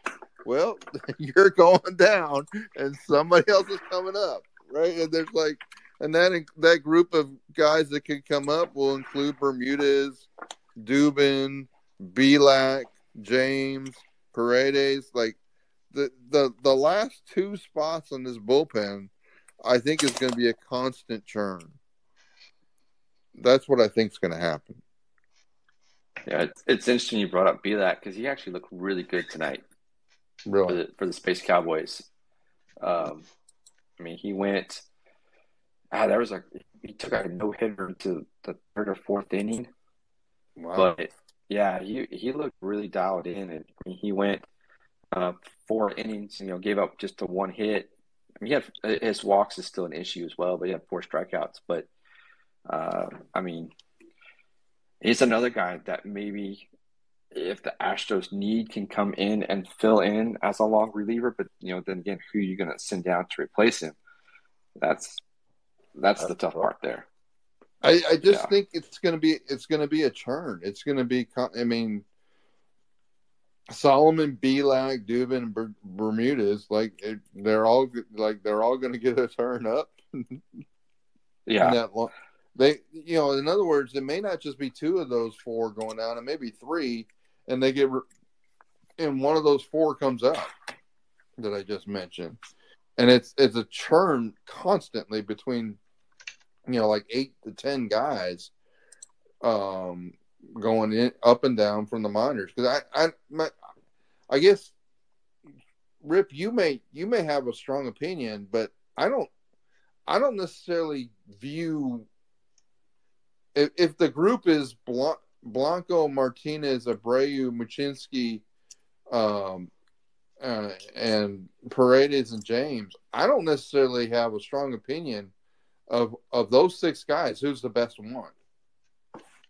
Do you? No, I really don't. I mean, it's one of those. I mean, it can go either way. I mean, I would defer to you if you had a strong opinion because you spend more time looking at those guys, but none of them I just don't have a strong opinion on any of them. No, I probably would default to Abreu, but Abreu, guys, Abreu's got to be the most frustrating reliever we have. I watch Ryan Abreu and I think, man, this guy is so good. And then, like Casey was talking about, we extend him to the second inning, and the wheels come off. And I'm like, what the hell? I mean, this guy was doing so good, and then you ask him to pitch more than 20 pitches, and the walls of the cave come in on you. Right. I just don't. I don't really have a strong opinion about any of those 6 to say, well, this is the one that needs to stay in the majors, and I think the Astros don't have a strong opinion about it either. Do you think no? Oh, I'm sorry. No, go ahead. Do you think there's a possibility that if they don't get this settled, in a sooner matter, do you think they can make some deadline? Well, I think they're headed to making a deal at that deadline, and I think all 6 of those guys are potential parts of the deal, right? I mean, would you be shocked if they traded Brian Abreu and Seth Martinez for a veteran relief pitcher that was an upgrade? That was somebody you could count. I mean, a veteran lefty that we could count on. I wouldn't. No. I think, in fact, I fully expected that to be the deal that they would do. It'll be a couple of those relievers and another prospect, and one of the guys that's considered pretty good and as a prospect, and you're going to get a relief pitcher that maybe can help you, almost like they did last year, basically. Is Josh Hader available? That guy. I vaguely remember that guy was on the team at one point. At one point, yeah, and then all of a sudden, those trades, that's crazy. You see these guys that were drafted by the Astros and Hayder and Teoscar Hernandez and the other guy you can think of, and all of a sudden, they're killing it, like Hernandez with the Blue Jays and Hayder with. I mean, it's like, what the hell, man? I mean, so Rip, I got a question for you. If we're right that they essentially get into like a rotation of the short relievers and a rotation of the long relievers, like if you were to prioritize Belak, Solomon, Dubin, and Bermudez, how would you rank those four guys? Is Solomon the best? If we look at the numbers, yeah, Solomon's got. Solomon. He's a top 10 prospect. So, and we've seen him, sporadically. We saw him a little bit last season when he came in and did some spot appearances, which I was kind of bummed because I almost had the opportunity to interview him in Sugarland, and he got called up the day I was going to actually go interview him. So, but I would choose Solomon over Belak, and then. I don't know. There's been a lot of good things about Jonathan Bermudez that, he's got the stuff. I mean, right now, he's only been in 4 games, 15 strikeouts already. So he's another guy that can come in and slam the door to at least in a short outing appearance. But the long reliever is still going to be the key. So I would go Solomon, Belak, Bermudez, and Dubin. Unless for some reason the Astros feel like Josh James is ready. I think he's ready. I just don't know why he's still there. Josh James is 29 and pitching in AAA. Yeah. Not that. Is he healthy? Yeah, he's pitching. You would have think he'd have been up by now. If they're not up, at least he would have been rated. At 29 and you still have brought up. I haven't seen like 2 years. For 2 years. Yeah, he spent most of last season in AAA. Yeah, I'm really confused. I'm really confused about Josh James. I expected Josh James to make the active roster. Just exactly for what you just said, LJ.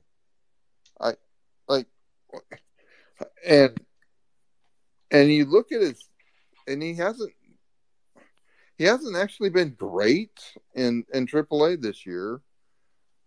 I don't know. Does he need a change of scenery? He strikes out. He's striking out 13 and a half guys per 9 in this short. He strikes out a ton of guys. It's the walks though, right? That's yeah. So I just had his stats up real quick here. So, this season alone, he's been in 6 games. He's got 3 saves, 11 strikeouts. How many walks he's got? He's got 7 walks already. Yeah, it's terrible. So his walks are terrible. Yeah, that's a 6.48 ERA. So, yeah, I think that's what the reason is why he's still in AAA. And I'm trying to see who the save leaders is. He would be a great trade asset. I think that's what's going to happen eventually. I think. Some pitching coach out there is going to think like I can harness Josh James into being a great pitcher. I know one in Arizona they'll do it. Yeah, I know. Right. Yeah. Well, I actually wonder. Oh gosh, there's another one. Here I go, stepping into it. Rip.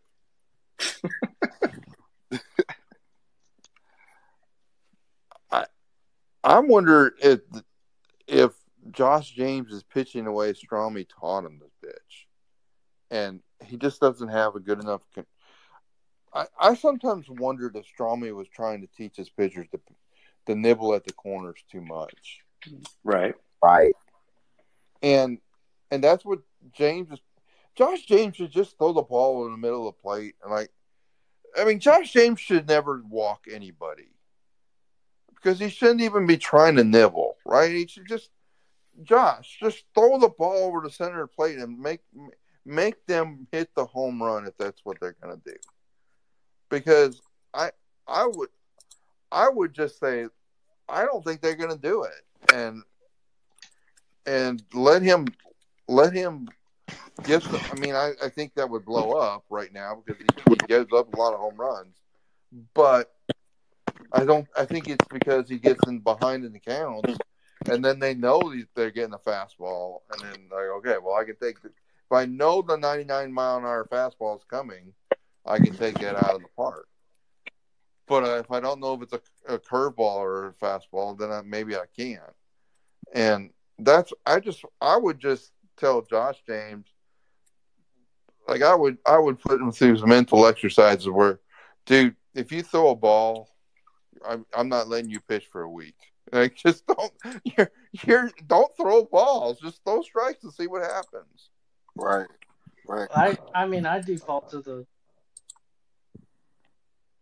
it shouldn't, and for someone like Josh James who has the gas to go with it, it's like just work quadrants. You don't have to be precise. Yeah. And play your off-speed pitch off of the off the quadrant and understanding, but as you understand I guess I call them heat maps for hitters and stuff like that. When you understand that, you know what you should or should not do in certain situations with certain hitters, but it's just going to be. I think Larry we've been on this for a while. The Astros are just going to have to solve this one way or the other. It sounds like, and unfortunately, some folks would say too much of something is a good thing, and in this situation, it's starting to become a real pain in the ass. If I'm being honest, just don't have any clarity, and you have holes that you need to fill, but yet we haven't done that yet. Oh, guys, hey, Dad. go ahead. I'm sorry. I don't mean to change the subject. But can you tell me what's up with Diaz, man? Like, can someone give me the stats on Diaz? So, like, what do you like? Are you referring to like just him as a player? Period. Just player. Okay. Okay. Like, I mean, Larry, you wrote a column about Diaz about you know what I'm saying. You wrote a column about Diaz and Goodrum, right? And yeah, about Diaz. Man, look, I'm still trying to figure out like what does he bring to the table, like besides the fact that he can play different positions or whatnot, but to the plate, like I don't know if he's like I don't see it. Can someone tell me, or show me, and tell me what it is? What is it? Should I be looking for in Diaz? Well, LJ, you want me to make you? LJ, I can make you feel better with one number. Okay.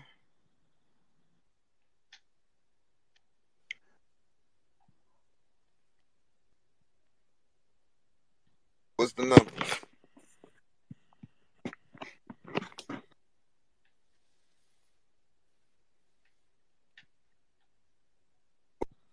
So, I mean, just we'll kind of wait for Larry real quick, but I mean.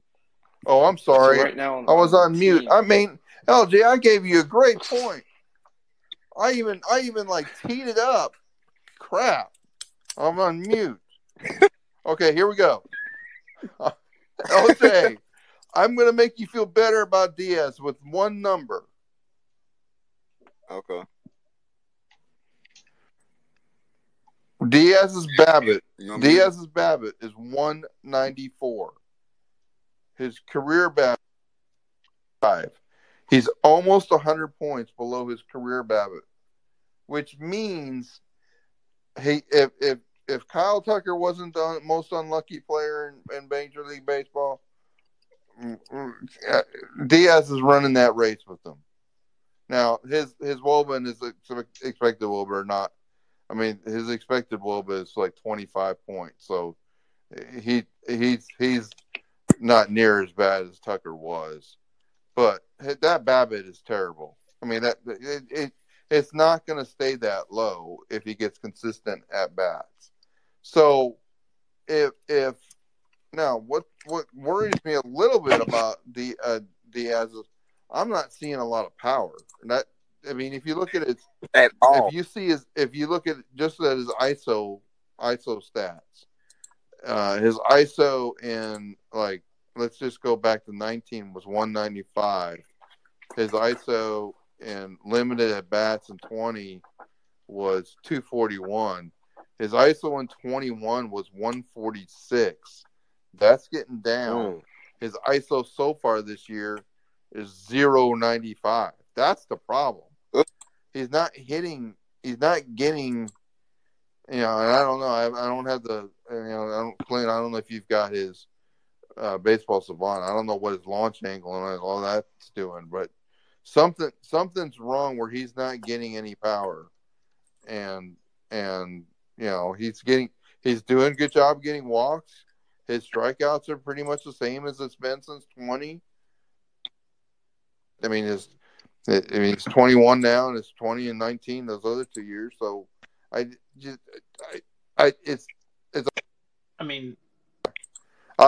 this is where I turn to my scouting staff, LJ, and say, why the hell isn't Diaz getting any power, hitting with any power? So if you're looking at from a StatCast standpoint for him, his exit velo's down. He has had a max exit velo of 110. His launch angle is up over 2 degrees in comparison to last year's average. He's just not barreling balls up, and it may be attributed to that increase in launch angle. He may be getting under him too much. I know it sounds he may be getting under him, or he's a little over the top of him too much. But when you're looking at you have a circular barrel of a bat and a circular baseball. I mean, we're talking small, a small point of contact that would create, a mishit at times. So, I would look at it as in maybe it's just a matter of easing back on this need to launch the ball, but at the same time, it's that's kind of a moot point. Clint hit clip velocity. Sorry, what was that?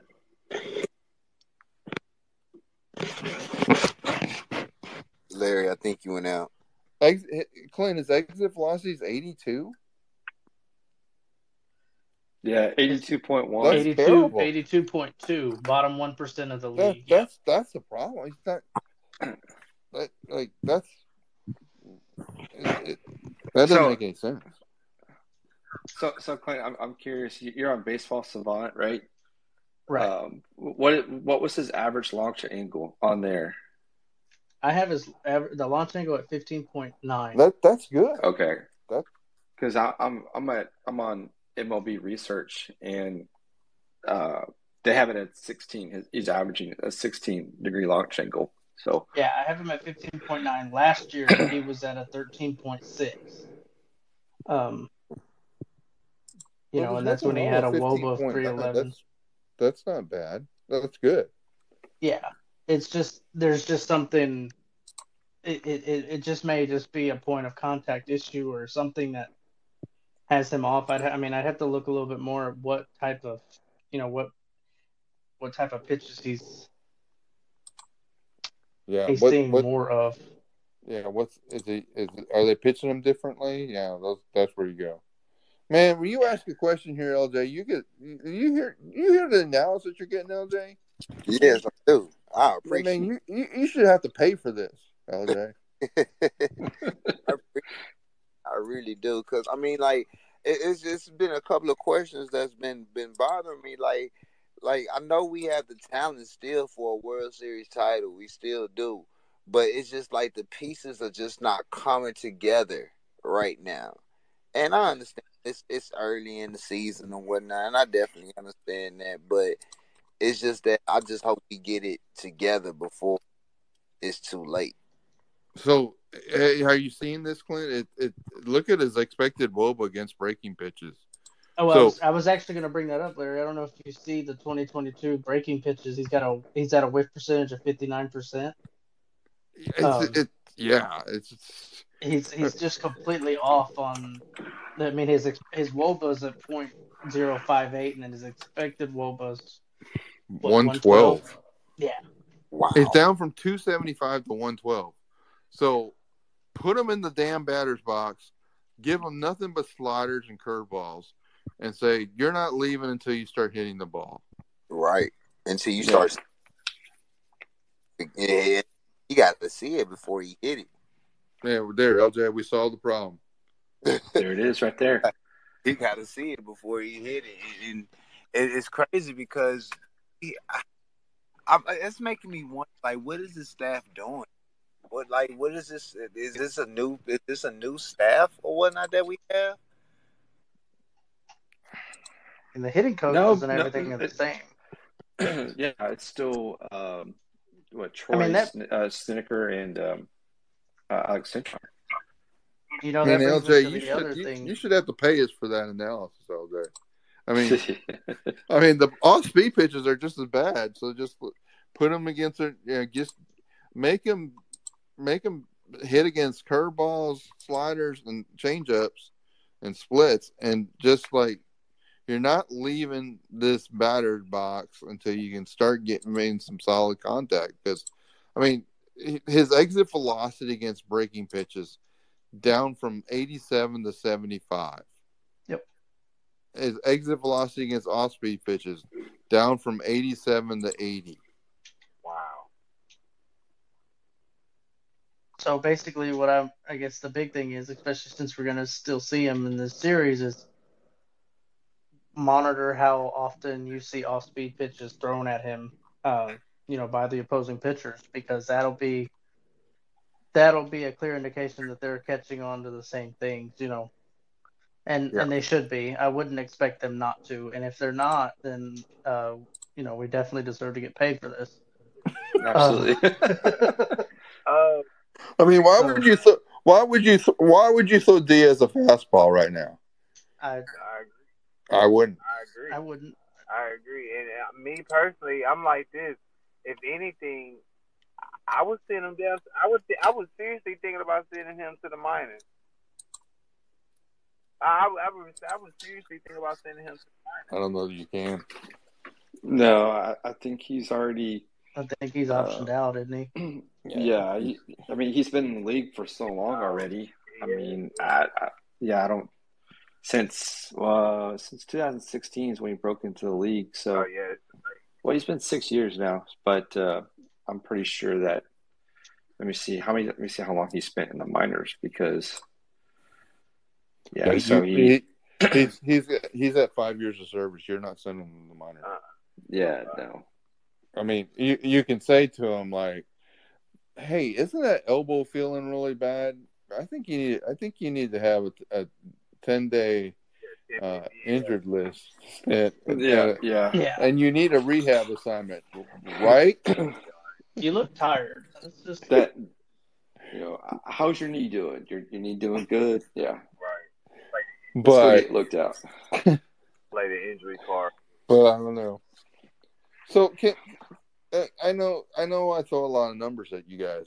So, but I mean, here's the Astros batting overall team situation, because we've broken down a bunch of players, right? Their overall WOBA as a team is 290, which is below average. Their expected WOBA as a team is 337, which is above average. So their WOBA is 47 points as a team below what's expected. That's the issue. I mean, that's the problem. Now, you want to get scared? Because so far you only have gotten my batting story. You haven't heard the pitching story. And if you read the batting story, you notice at the end I said the pitching's coming, and you're not going to like the answer on the pitching, because here's the story with the pitching. The WOBA of the pitching staff right now is 307. That's right at average or really close. The expected WOBA of the pitching staff is 336. Guess what? That's the opposite problem. That means they should be giving up more hits than they are, giving up more runs than they are, and be doing worse than they are. They're doing the whole opposite of what they're supposed to be doing. They're supposed to be hitting more, but they're not. They're supposed to be pitching less, but they're not. Like right. That's crazy. That's crazy. So, and you can say, well, it's interesting because the league is basically similar stats. I mean, the Astros are a little bit about 10% more than the rest of the league, but the entire league right now is, they're the pitching across the league at 305, expected pitching across the league at 328. So it's not it.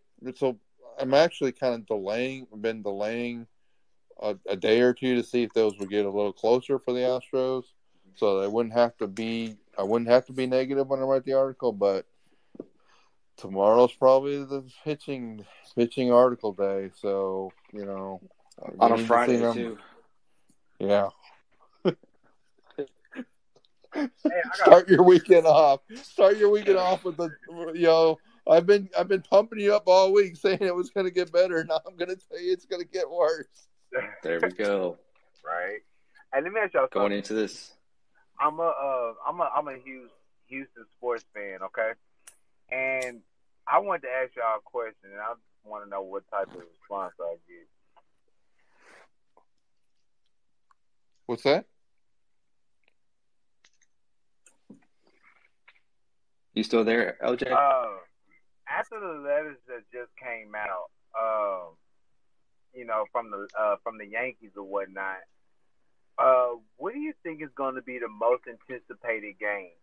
The Yankees and Astros or the Texans and Browns?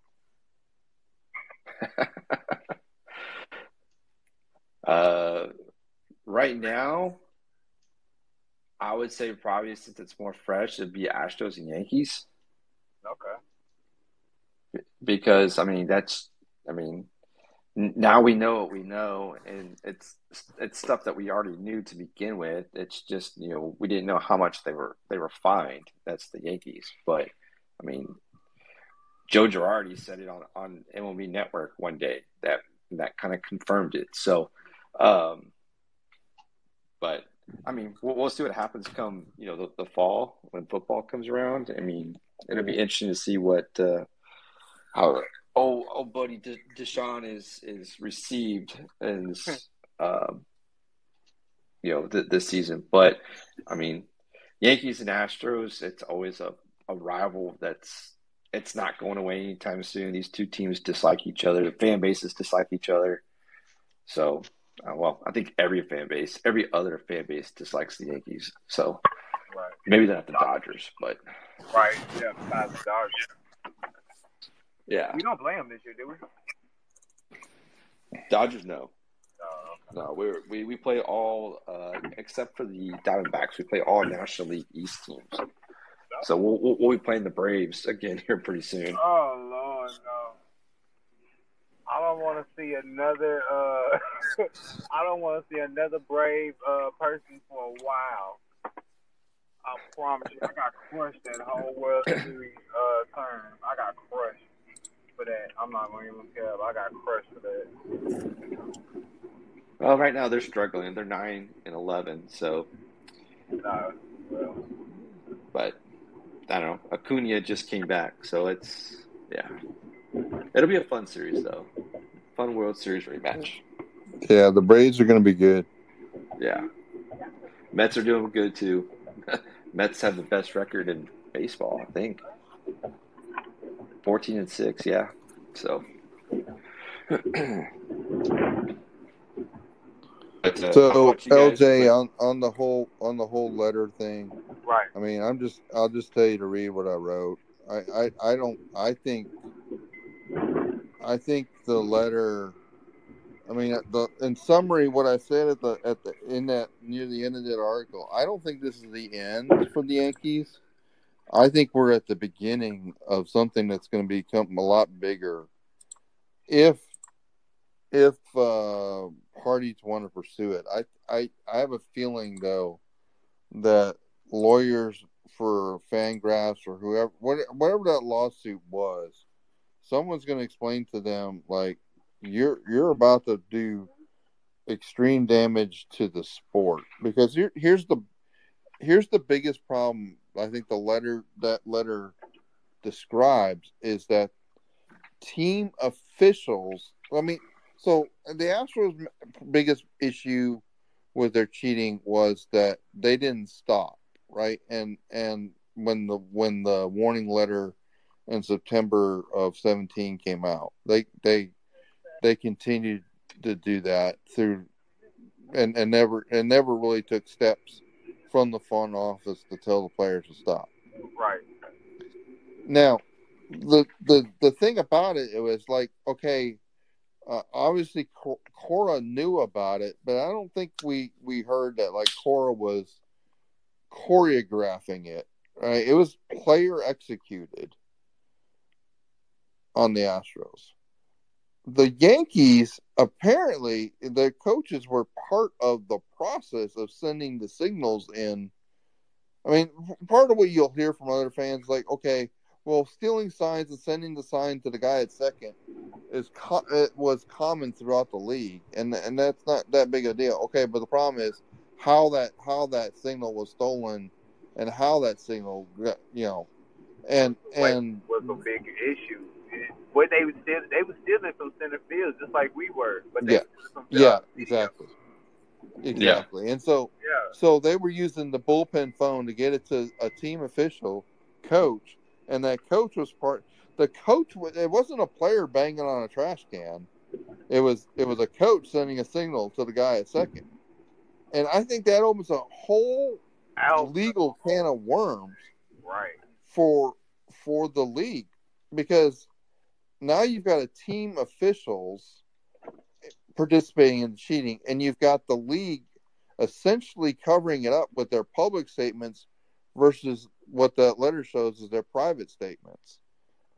And that's where I think that's what the Yankees really meant by doing material damage to them and to the league, is like, guys, if you let this letter out, we're going to be implicated as having our team officials participating in the cheating, and you covering it up with your public statements versus what this letter said privately, which basically said you guys are cheating, and their public statements were no, it was more about the delivery method and all these other things. And so it's just I think the letter's not the end. I think the letter could lead to more lawsuits, because people are going to say, well, wait a minute now.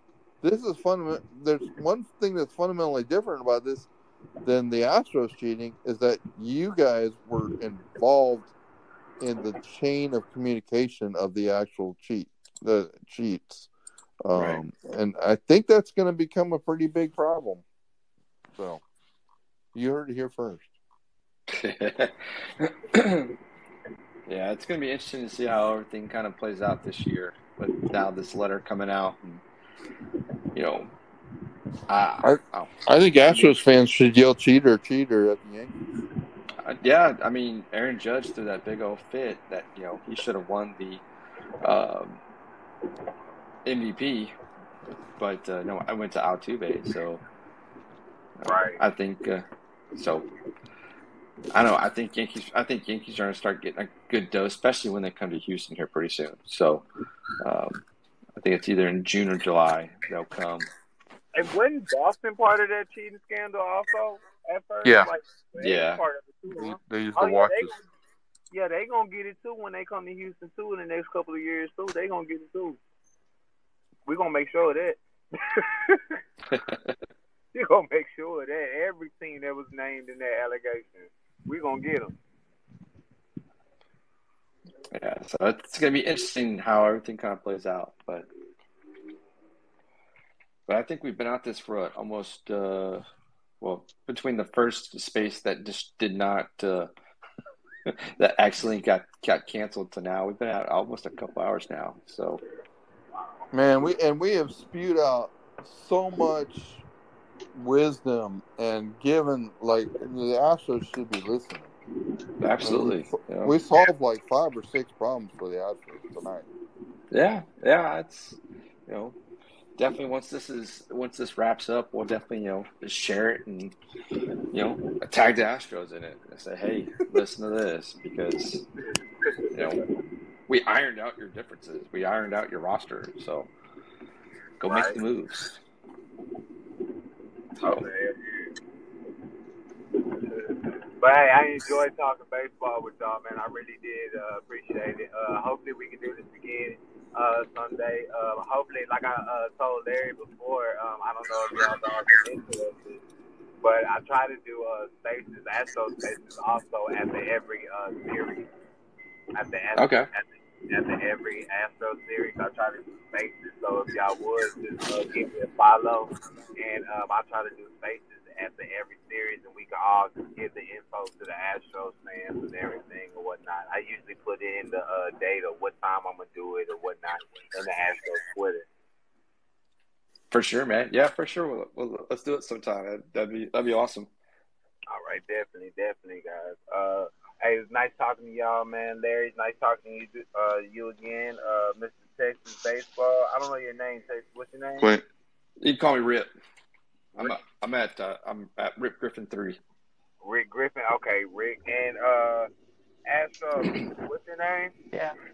My name's Clint. You can find me my last name's a little weird. It's at Earl Clint 117, or you can just find me here on the Twitter handle here for the Astronomical Sports Podcast. LJ, that's Clint the Scout, LJ. Clint the Scout. Yeah. Clint the Scout. Or Clint the Scout at LarryTheGM.com. I have plenty of names. All right, already. Well, I'll give y'all a follow. I definitely will, man. Like I said, I enjoy talking baseball with y'all. Let's link up again after every series. All right. All right. Thanks, OJ. Sounds great. Thanks for hosting, Rip. Yeah. Thanks, Larry. Thanks, Clint, for coming on. Yep. Thank you. All right, guys. We'll see you. All right, guys, thanks for tuning into this episode. And if you stuck with us until the end, I appreciate it very much, because I know it was long and I apologize. But that's going to do it for this episode. Remember, you can follow the show on Twitter, Instagram, and Facebook at Texas Baseball Report. You can follow me on Twitter as well at RipGriffin3. And if you have any questions, you can always call into the show and leave a voicemail. That number is 210-263-3253. That's going to do it for this episode, guys. Take care.